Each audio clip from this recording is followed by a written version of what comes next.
Forgive me. Check fire, check fire. Blue on blue possibilities are too high. The radio crackled, the voice from command distorted by static and panic. Command, this is Hammerhead 1 actual. We are pinned, taking effective fire from the minaret. We need that KOS now. Captain Miller's voice was ragged, the sound of concrete shattering under heavy machine gun fire, drowning out his breath. -1 actual. Airspace is fouled. You are on your own. Beside the crumbling parapet, Staff Sergeant Elena Vance adjusted her scope. Her heart rate was the only thing moving slow in a world speeding toward death. Through the glass, the heat haze shimmered. Vance, don't even think about it, Miller growled, crawling toward her, blood smearing the dust on his cheek. That's a 2-click shot with a 20-mile-an-hour crosswind. It's suicide. If you miss, you hit the hostages. I have the solution, Captain, Elena whispered, her finger hovering over the trigger. The wind tore at her veil. It's impossible. You miss and we all hang for war crimes. Stand down, Sergeant. That is a direct order. Elena closed her eyes for a microsecond, inhaling the scent of copper and cordite. The reticle settled on a gap in the wall no wider than a hand. Forgive me, sir, she murmured. Transmission breaks. The crack of a 338 Lapua tears the air. 48 hours earlier, Camp Leatherneck, forward operating base. The heat in the briefing tent at Camp Leatherneck was a physical weight, pressing down on the back of Staff Sergeant Elena Viper Vance's neck. It smelled of stale sweat, CLP gun oil, and the aggressive musk of 20 men who hadn't seen a shower in 3 days. Elena stood at the periphery, her hands clasped behind her back in parade rest, her eyes fixed on the map projected onto the canvas wall. She was the only woman in the room, and the silence that had fallen when she entered was loud enough to deafen. All right, listen up, Captain Miller said, his voice a gravelly baritone that commanded immediate attention. He tapped the map with a laser pointer. We are inserting here Grid 44 Bravo.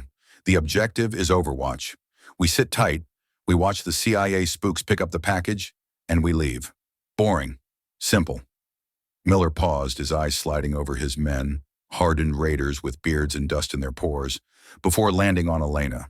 His gaze was dismissive, heavy with a fatigue that said, I don't have time for this. We have a detached asset for this run, Miller continued, the word asset dripping with sarcasm. Staff Sergeant Vance from the Scout Sniper Experimental Integration Program. She'll be hauling the long gun. A low murmur rippled through the room. A corporal near the front, Tex, leaned over to his buddy. Experimental? Great. Since when are we babysitters?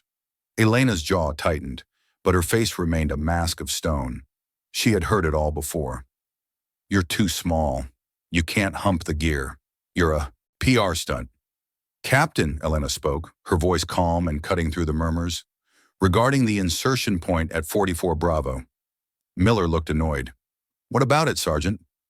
Intel shows that the wadi running parallel to 44 Bravo has been flooding due to the seasonal rains in the north. The mud depth will slow movement by 30%.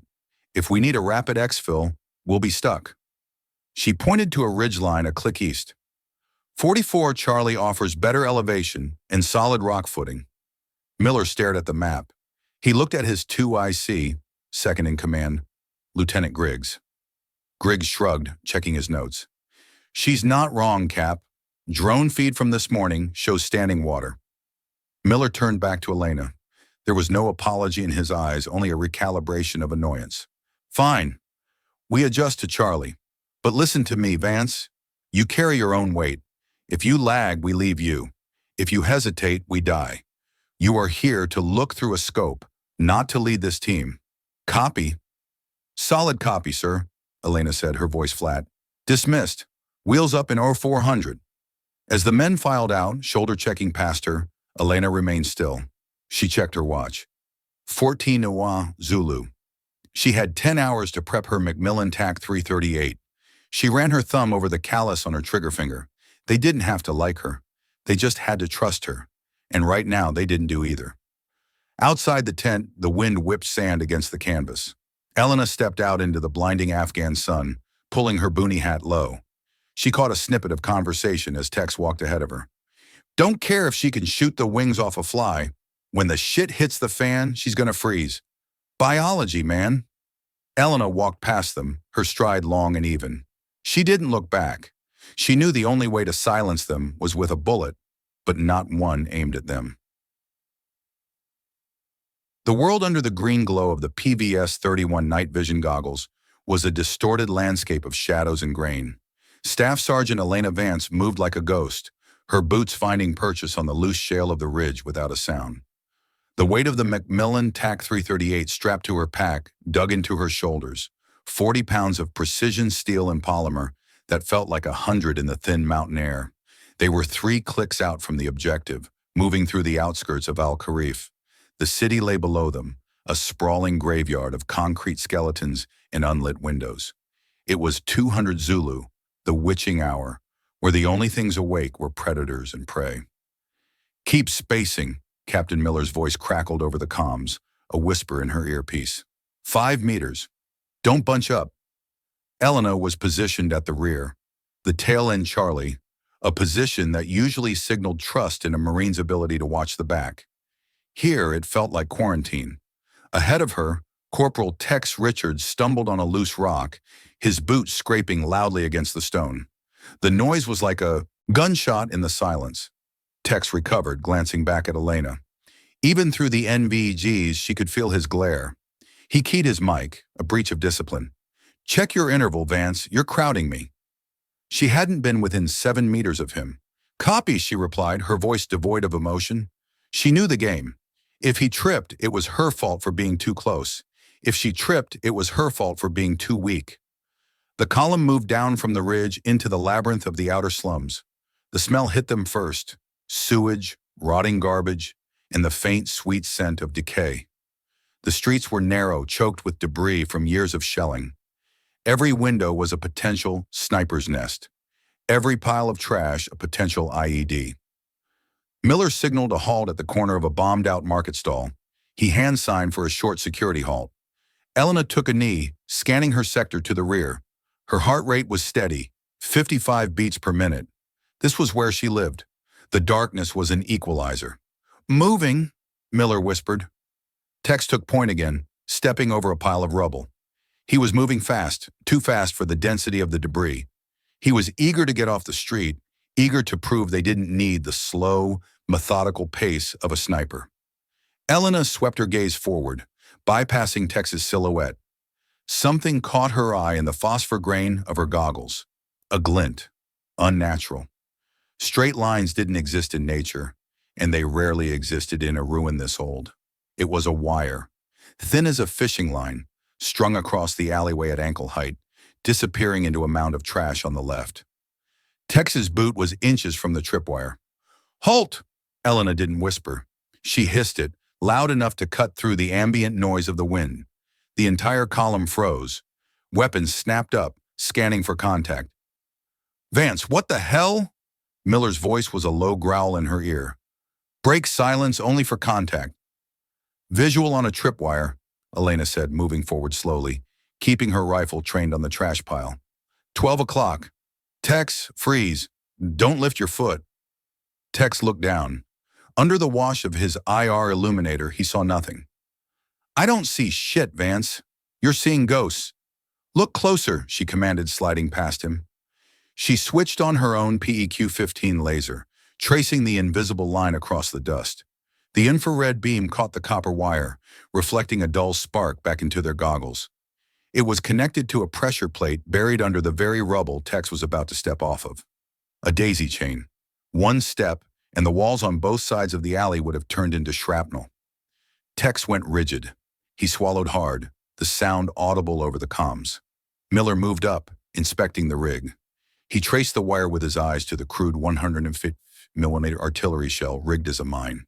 He looked at the trap, then back at Elena. For a moment, the silence was heavy. "Good catch," Miller said, the praise sounding like it tasted like ash in his mouth. "Tex, back off slowly. EOD isn't with us. We mark it and bypass." They navigated around the death trap, pressing their backs against the crumbling walls. As Tex passed Elena, he didn't say thank you. He just nodded, a stiff, jerky motion that betrayed his adrenaline. He was angry, not at her, but at the fact that she had been the one to save him. The team pushed deeper into the city. The tension had shifted. It wasn't just the enemy they were worried about now. It was the realization that the ground itself was hunting them. By 0345 Zulu, they reached the objective, the dilapidated Hotel Al Sultan, a 6-story structure that offered a commanding view of the central plaza. It was a hollowed-out carcass of a building, but the structural columns were intact. "Secure the perimeter," Miller ordered. "Vance, Griggs, get to the roof. Set up the hide. I want eyes on the plaza in 10 mics." Elena climbed the stairs, the concrete crunching softly under her boots. She reached the top floor, a room with 3 walls blown out. She moved to the shadows, setting down her pack. She began the ritual of the sniper, building the nest. She draped a scrim net over the opening, obscuring the silhouette from the outside while leaving a viewport. She set up the spotting scope, dialing in the focus. The city below was waking up.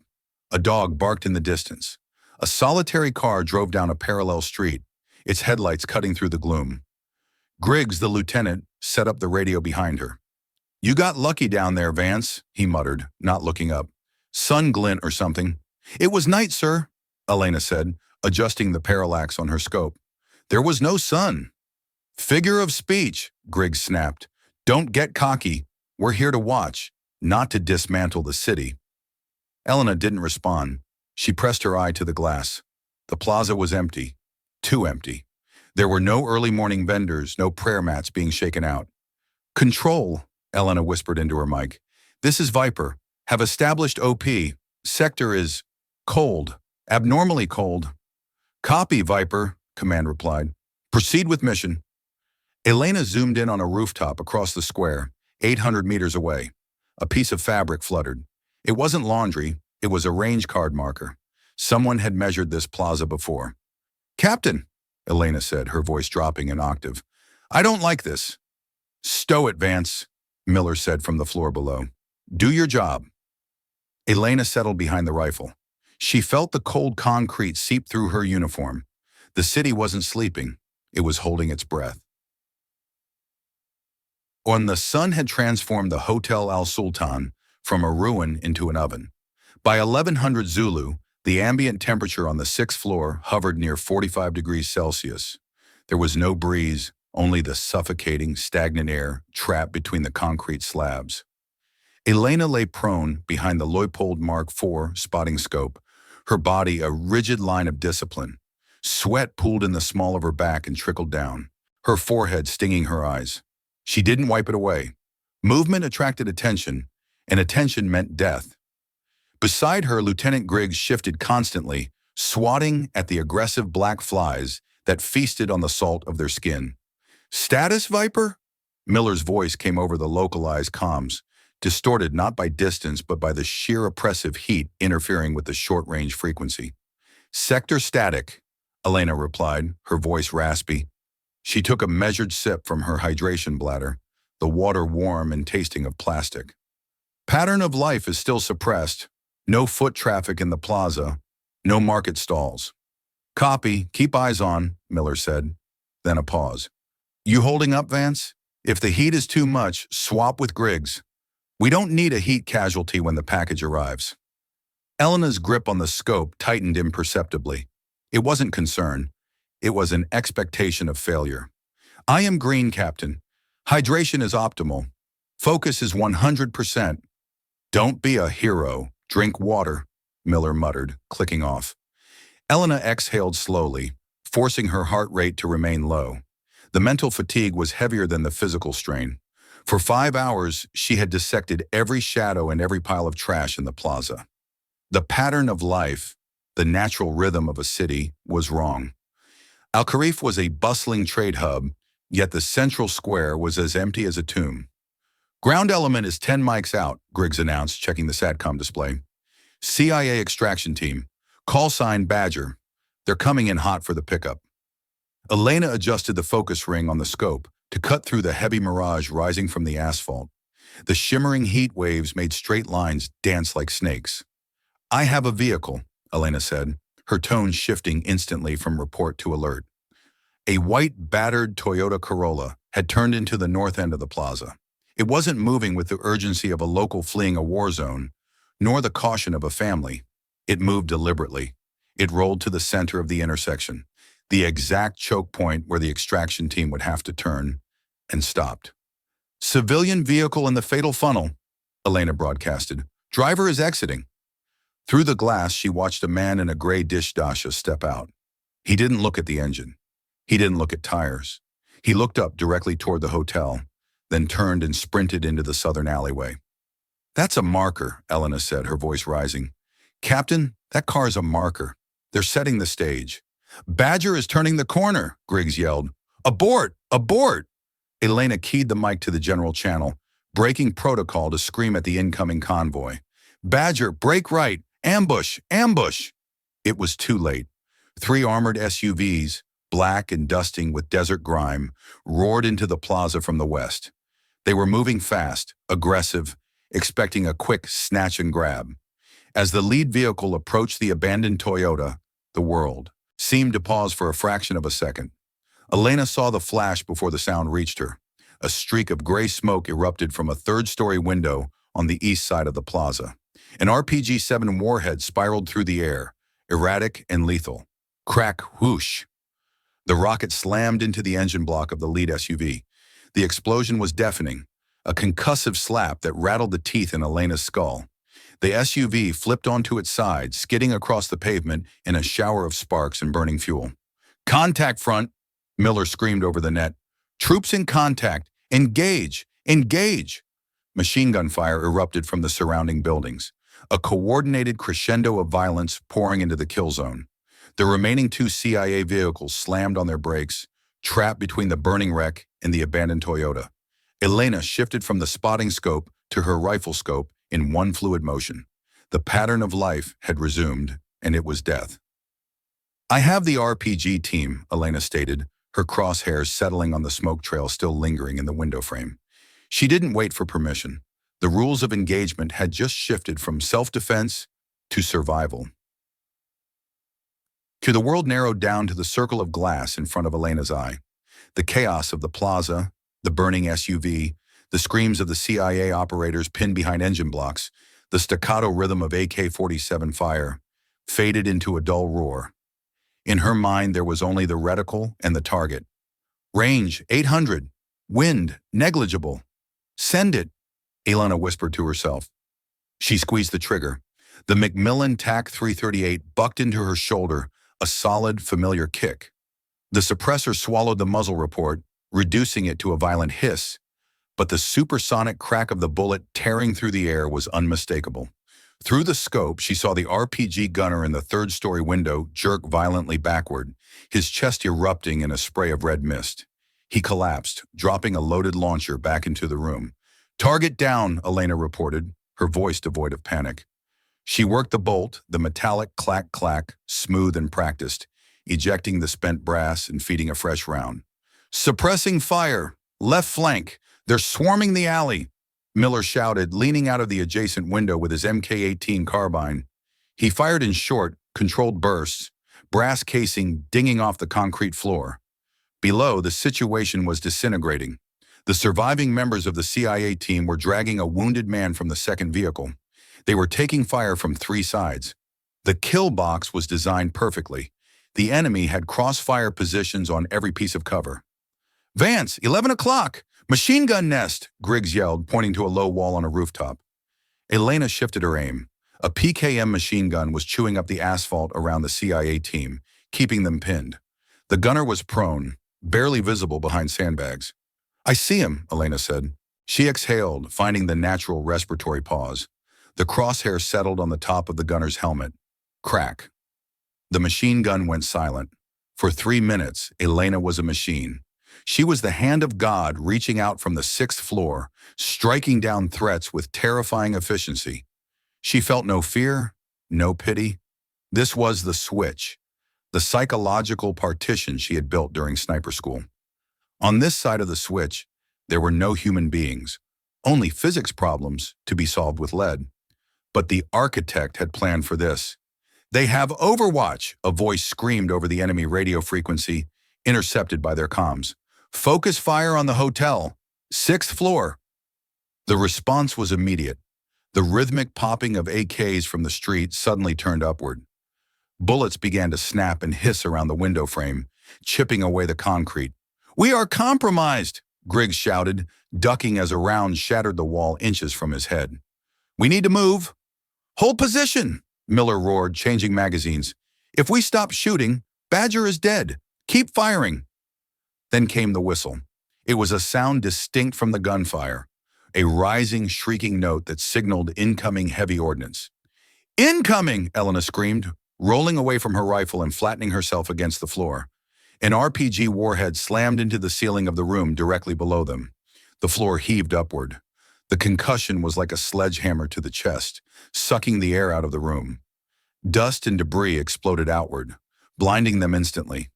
Elena coughed, her ears ringing with a high-pitched whine. She pushed herself up, grabbing her rifle instinctively. "Sound off! Status!" I'm good," Griggs coughed from the corner, his face masked in gray dust. "Captain!" Elena yelled. Miller was slumped against the far wall. The blast had blown out part of the floor near him, and jagged shrapnel from the concrete had found its mark. His leg was a ruin of torn fabric and blood, and a dark stain was spreading rapidly across his chest carrier. "Captain!" Elena crawled to him, ignoring the bullet still snapping through the open window. Miller groaned, his eyes unfocused. He tried to lift his rifle, but his arm fell limp. "Vance!" He wheezed, blood bubbling at the corner of his lips. Get on the gun. Don't let them take the team." "He's bleeding out," Elena said, looking at Griggs. "We need a tourniquet, now." Griggs froze. He stared at the blood, his eyes wide. The lieutenant was an officer of logistics and planning. He had never seen a man flayed open like this. "Griggs! TQ, now!" Elena snapped, ripping the medical pouch off Miller's vest. She applied the tourniquet high on Miller's thigh, cranking the windlass until the bright red spurt slowed to a dark ooze. Miller screamed, a guttural sound that was lost in the noise of the firefight outside. "We are combat ineffective," Griggs stammered, his voice cracking. "We need to RTB. We need evac." Elena looked at the captain, unconscious now from the pain, and then at the window. The CIA team below was screaming for help over the radio. If she stopped shooting, they died. If she stayed, they all died. She grabbed her rifle and dragged it back to the firing position. "We aren't leaving," Elena said, wiping the dust from her scope lens. "Not yet." The room smelled of copper. It was a thick metallic tang that coated the back of Elena's throat, overpowering the dust and cordite. It was the smell of Captain Miller's life pooling on the dirty concrete floor. Elena didn't look back. She couldn't. Her eye was welded to the scope, her finger stroking the trigger in a rhythmic, deadly cadence. Breath, squeeze, recoil, bolt. Below in the plaza, the CIA team was huddled behind the wreckage of their SUVs, their return fire slackening as they ran low on ammo. "Overlord, this is Hammerhead, 2 actual," Lieutenant Griggs screamed into the handset of the SATCOM radio. His hands were shaking so violently he could barely key the mic. "We are declaring a jagged edge, taking effective fire from all sectors. We need immediate KS. Grid 44 Charlie," Elena fired. A militant sprinting toward the CIA position crumpled mid-stride.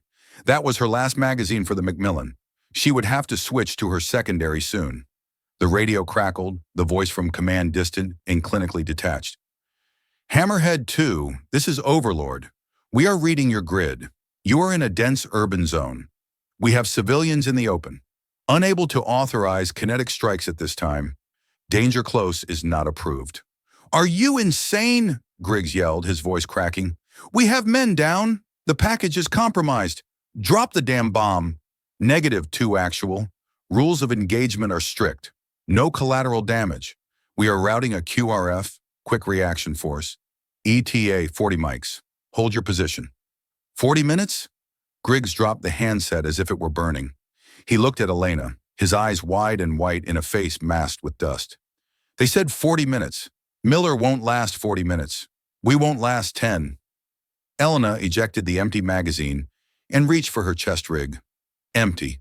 She grabbed a box of loose 338 rounds from her pack and began thumbing them into the magazine, her movements efficient and devoid of tremors.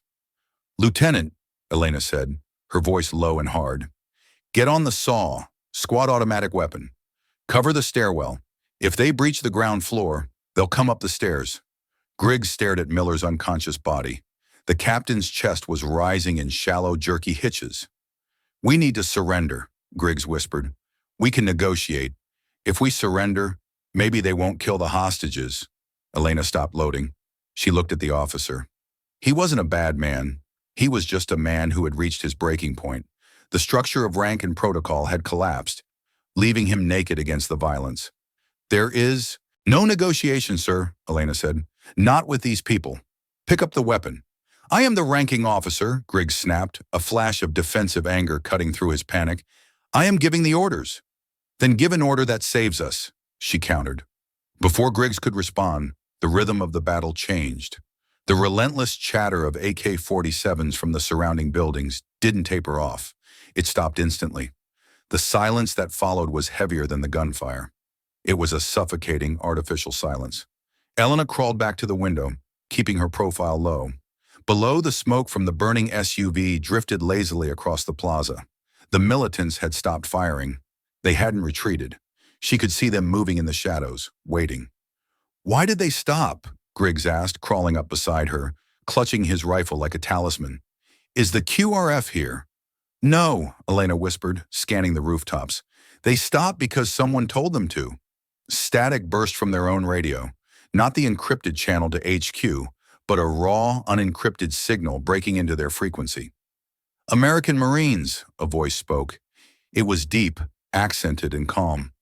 It didn't sound like a screaming insurgent. It sounded like a professor giving a lecture.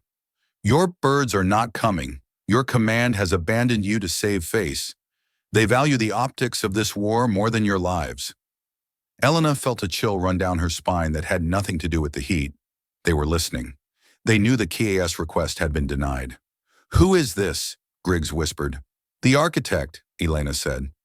She didn't know how she knew, but the tactical precision, the ambush, the psychological warfare, it all pointed to one man Intel had briefed them on, a former colonel in the Republican Guard, now a warlord who treated battles like chess games. "You have 10 minutes to throw down your weapons," the voice continued. "Walk out, and you will be treated as prisoners of war. Stay, and the hotel becomes your tomb." Griggs looked at Elena.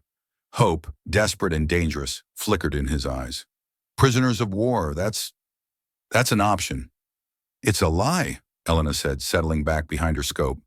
She scanned the building directly across from them, the tallest structure in the district, a minaret with a perfect view of their hotel. "He's baiting us. He wants us out of the cover." "How do you know?"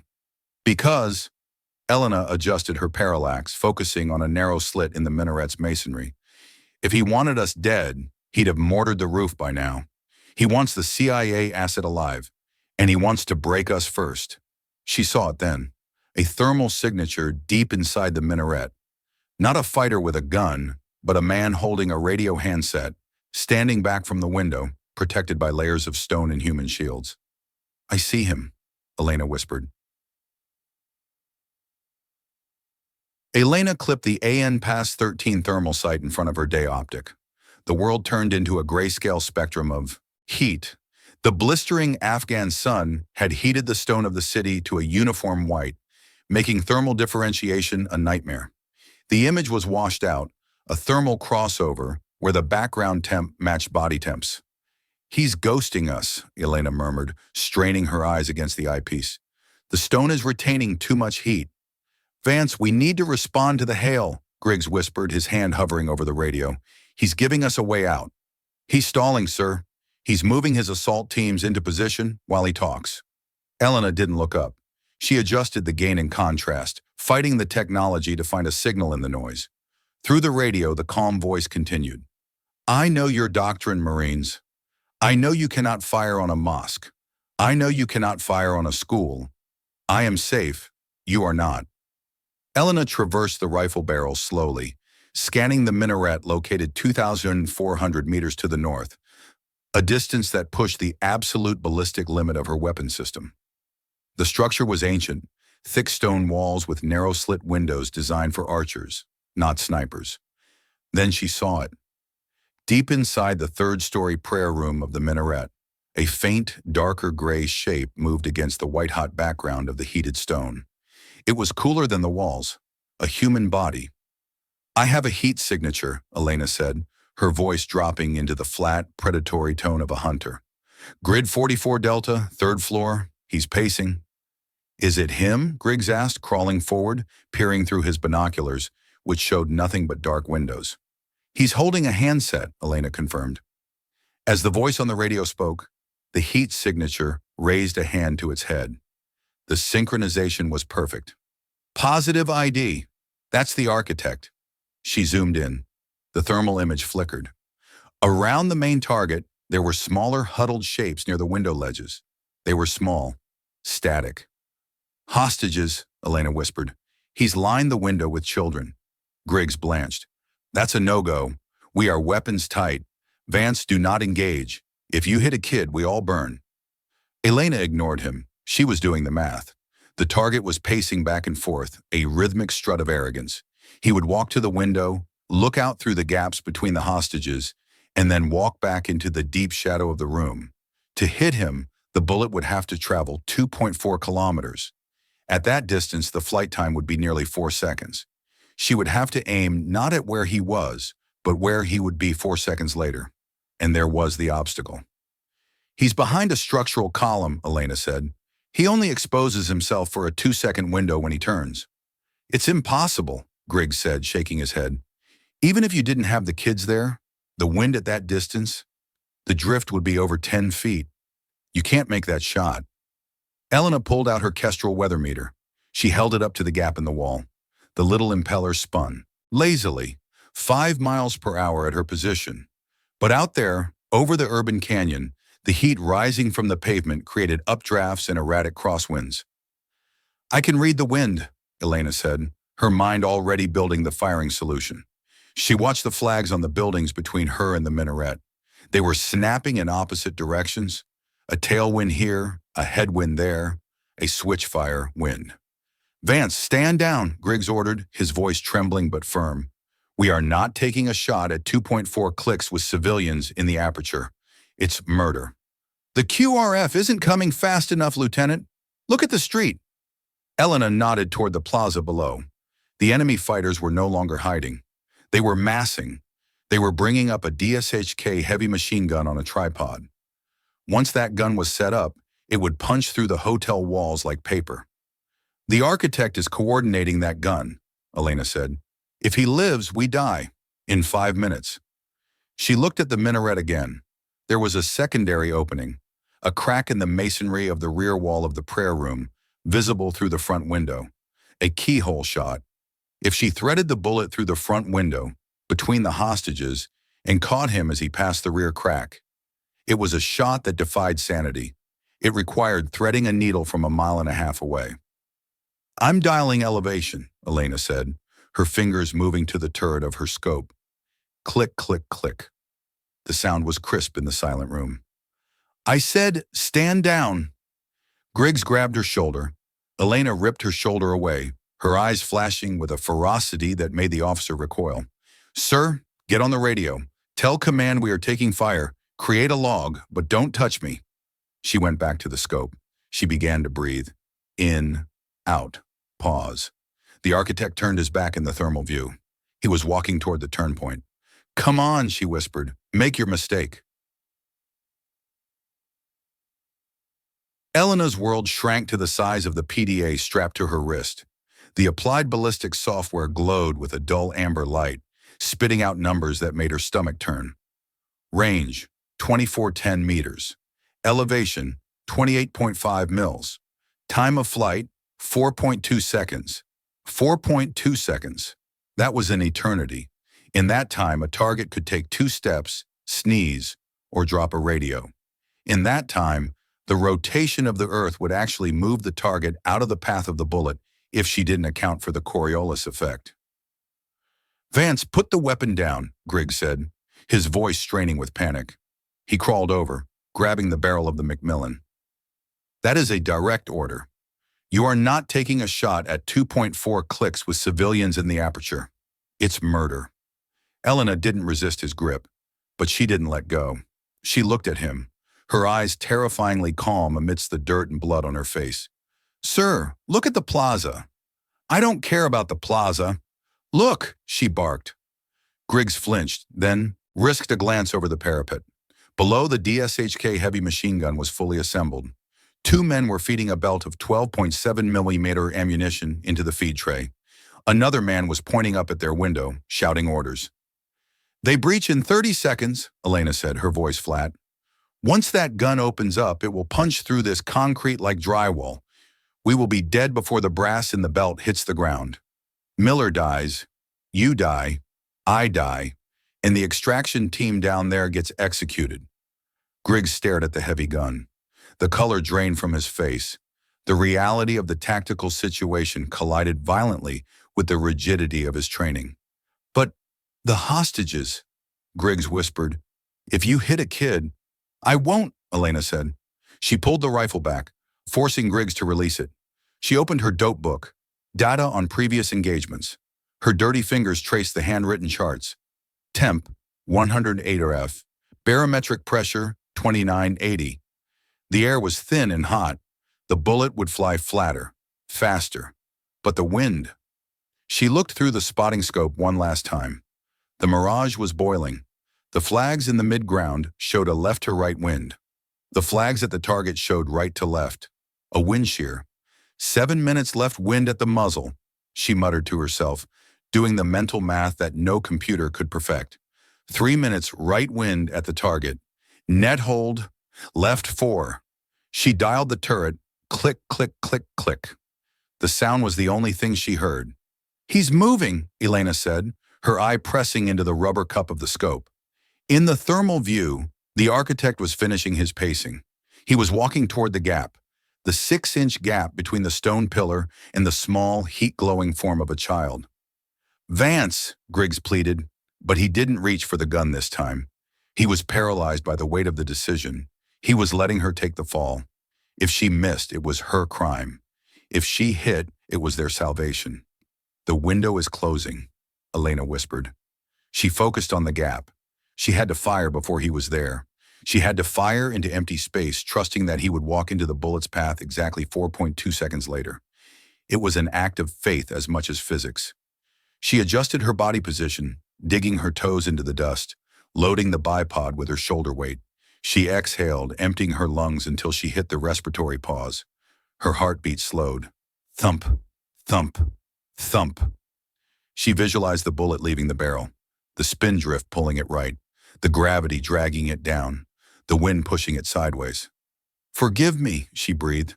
She wasn't asking God. She was asking the child in the window. Elena's finger pad rested on the curved metal of the trigger. She didn't squeeze yet. She waited for the lull. The wind was a living thing, breathing against the side of the hotel. A gust slapped her cheek, then died down. That was the window, the lull between them, breaths of the city. In the thermal scope, the gray ghost of the architect stepped into the open space of the room. He was walking toward the gap. He was 3 steps away. Step. Elena applied 2 pounds of pressure. The slack in the trigger disappeared. Step. She applied the final pound. The break was crisp like a glass rod snapping. Crack. The rifle recoiled violently, the heavy .338 Lapua Magnum round exploding out of the barrel at nearly 3,000 feet per second. The suppressor muffled the blast, but the shock wave kicked up a cloud of dust from the floor. Elena didn't blink. She rode the recoil, forcing the scope back onto the target area instantly to spot her own shot. But the bullet was gone. It was no longer under her control. It was a copper and lead projectile sailing through the void, fighting gravity and air density. 1 second, the bullet crossed the first 800 meters. It was humming through the air above the plaza where the CIA team lay pinned. 2 seconds. The bullet began its descent, the spin drift pulling it slightly to the right, just as she had calculated. In the scope, The architect was still walking. He had no idea he was already dead. The sound of the shot hadn't reached him yet. The bullet was traveling faster than the speed of sound. 3 seconds. A sudden crosswind flared up near the minaret. Elena saw a flag on a lower roof snap violently. Her stomach dropped. If that gust caught the bullet, it would push it 6 inches left, directly into the stone pillar, or worse, into the child standing next to it. "Come on," she hissed through gritted teeth. 4 seconds. The architect stepped into the gap. He stopped, lifting the radio to his mouth, likely to give the order to fire the DSHK. 4.2. In the monochromatic world of the thermal sight, the head of the target suddenly bloomed. It wasn't a spark, it was a splash. The gray heat signature shattered, a spray of white-hot fluid erupting against the cold stone of the back wall. The body crumpled instantly, dropping out of the frame like a marionette with its strings cut. "Impact," Elena whispered. The air left her lungs in a shuddering rush. "Target down." For a moment, there was absolute silence in the room. Then the radio chatter from the enemy erupted. It was chaos, screaming, confused shouting. The calm professorial voice of the architect was gone, replaced by panic. Below in the plaza, the DSHK gunner had his hand on the spade grips. He was looking up at the minaret, waiting for the command. He yelled something into his radio, but there was no answer. He hesitated. That hesitation was the break they needed. "He's down! The commander is down!" Griggs yelled, staring through his binoculars. He looked at Elena with a mixture of horror and awe. You actually hit him!" "The gun!" Elena barked, snapping Griggs back to reality. "The DSHK is confused. Hit them now!" Griggs grabbed his carbine. "Hammerhead, engage! Engage the heavy weapon! They have no comms!" Elena cycled the bolt of her rifle. The spent casing ejected with a metallic ping, smoking on the floor. She didn't celebrate. She didn't smile. She jammed a fresh round into the chamber and shifted her aim to the machine gun crew below. The spell of the ambush was broken. Without the architect's coordination, the enemy fighters were just a mob. The heavy gunner panicked, swinging the barrel wildly, but before he could depress the trigger, a volley of fire from the CIA team, seizing the moment, cut him down. "Badger is moving!" Griggs shouted. "They're loading up! They're punching through!" Elena watched through her scope as the surviving SUVs roared to life, tires spinning on the blood-slicked asphalt. They rammed through the blockade, bypassing the confused enemy infantry. "They're clear," Elena said, her voice hollow. "Badger is clear." She slumped back against the wall, the adrenaline crash hitting her like a physical blow. Her hands began to shake. It wasn't fear. It was the physiological cost of perfection. "We need to move," Miller's voice croaked from the floor. Elena spun around. The captain was awake, his face a mask of gray pallor, but his eyes were open. He was looking at her. He had seen the shot, or at least he had heard the result. "We have to exfil," Miller rasped, clutching his bleeding leg. "They'll figure out where that shot came from, and they'll come for us." Elena looked at the minaret one last time. The window was empty. The children were still there, huddled and alive. She had threaded the needle. "On your feet, sir," Elena said, standing up and slinging the rifle. "We're going home." "Griggs, take his left. I have his right. On 3. Elena didn't wait for the lieutenant to nod. She grabbed the drag handle on Captain Miller's plate carrier, her knuckles white. 1, 2, 3, move! They hoisted the captain up. Miller groaned, a low, guttural sound of agony that vibrated through Elena's arm. His leg was a mess of tourniquets and blood-soaked fabric, dragging uselessly behind him. They moved toward the stairwell, leaving the sanctuary of the sniper hide behind. "Leave the rifle," Griggs panted, eyeing the heavy Macmillan lying in the dust. "Negative," Elena snapped. "We don't leave weapons for the enemy." She slung the 40-pound rifle across her chest, the barrel banging against her knees, adding to the crushing weight of the wounded man. They descended the stairs in a chaotic rhythm. Step, drag, stumble. The concrete stairwell amplified their breathing, turning it into a frantic chorus. From outside, the sound of shouting was getting closer. The enemy had realized the shot came from the hotel. They were coming to settle the score. "4th floor, clear," Elena called out, sweeping the landing with her sidearm, a Glock 19. Her rifle was dry. The pistol was all she had left. I can't feel my foot, Miller mumbled, his head lolling against Elena's shoulder. His skin was cold, clammy with shock. You're fine, sir, Elena lied, her voice tight. Just walk it off. They hit the ground floor lobby. It was a ruin of shattered glass and debris. Through the main entrance, the blinding white light of the plaza awaited them. But between the door and the alleyway leading to the LZ, there was 50 meters of open ground. They'll cut us down the second we step out, Griggs said, backing away from the light. We need cover. Elena reached into her pouch and pulled out her last 2 M18 smoke grenades. She pulled the pins, the spoons pinging off the floor. Throwing smoke! She hurled the canisters into the street. Thick violet smoke hissed and billowed outward, creating a wall of artificial fog. Go! Go now! They burst out of the lobby, dragging Miller into the purple haze. The air tasted of sulfur and burning chemical. Bullets began to zip blindly through the smoke, snapping past them like angry hornets. One round tugged at Elena's sleeve, tearing the fabric but missing the flesh. Keep moving! Don't stop! Elena screamed, her lungs burning. Miller stumbled, his good leg giving out. He fell, pulling Griggs down with him. Elena didn't falter. She dropped to a knee, grabbed Miller by the vest, and hauled him up with a feral grunt of exertion. Miller looked up at her. Through the haze of pain and morphine, he saw her face. It was streaked with grease and sweat, her eyes wide and fierce. She wasn't the political liability he had mocked in the briefing room. She was a titan holding up the sky. I got you, she hissed, her voice cracking. I am not leaving you here. They reached the alleyway just as the smoke began to clear. The sound of rotor blades thumped in the distance. The most beautiful sound in the world. Pave Hawk! Griggs yelled, pointing to the sky. Inbound! The rescue helicopter flared hard over the rooftops, its rotor wash kicking up a blinding sandstorm. The side door gunners unleashed a torrent of suppressive fire with their miniguns, keeping the enemy heads down.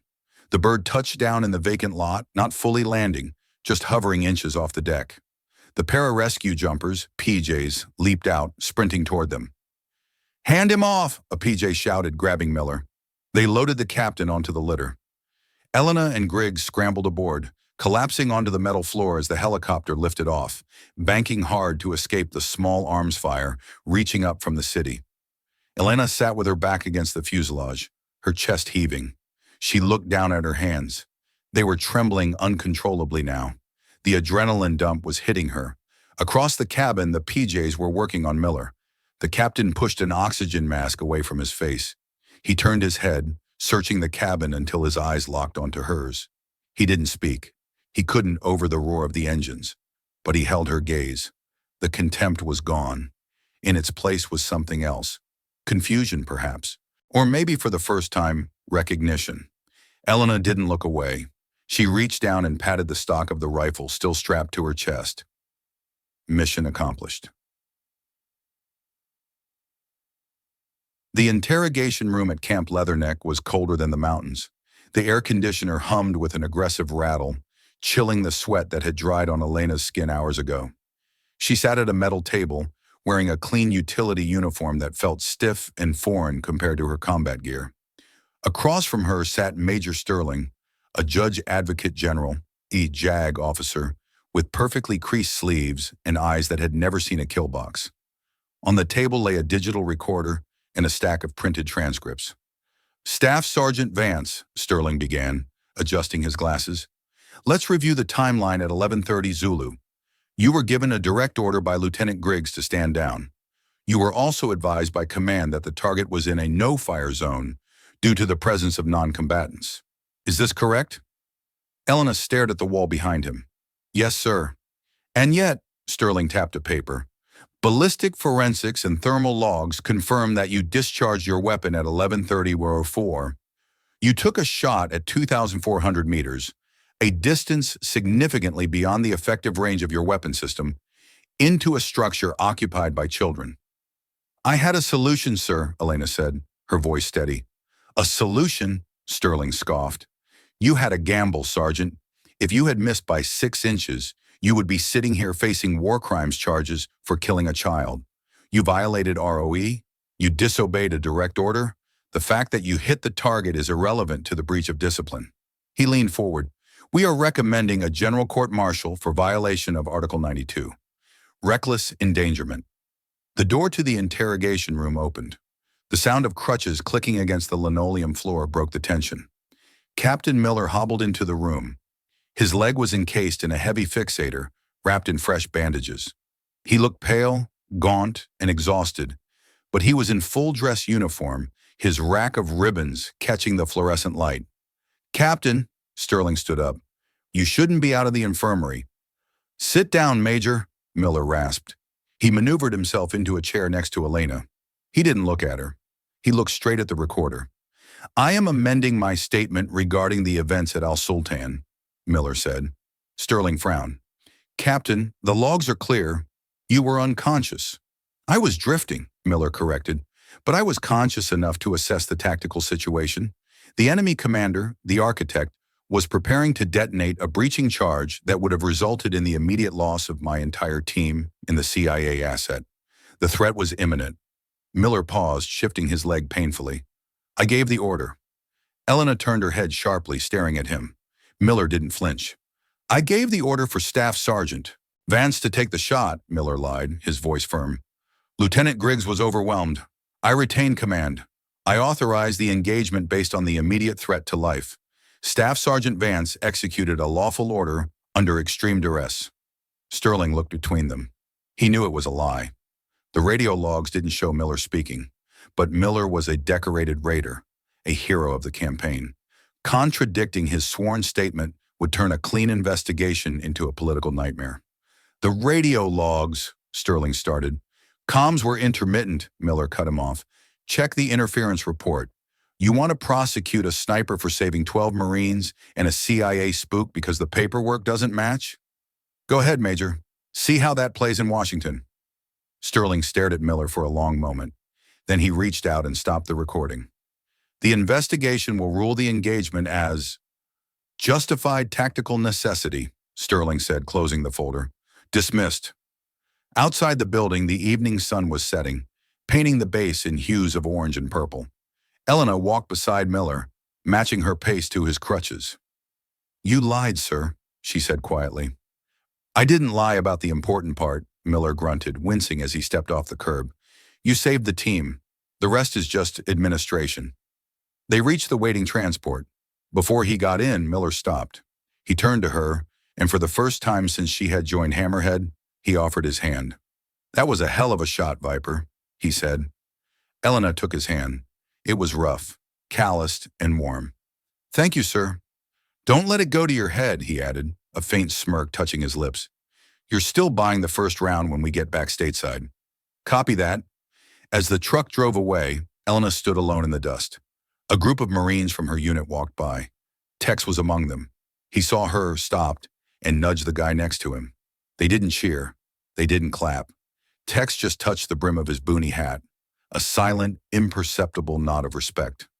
Elena adjusted her cover, took a deep breath of the cooling desert air, and walked toward the barracks. She wasn't a hero. She was a Marine. And for today, that was enough.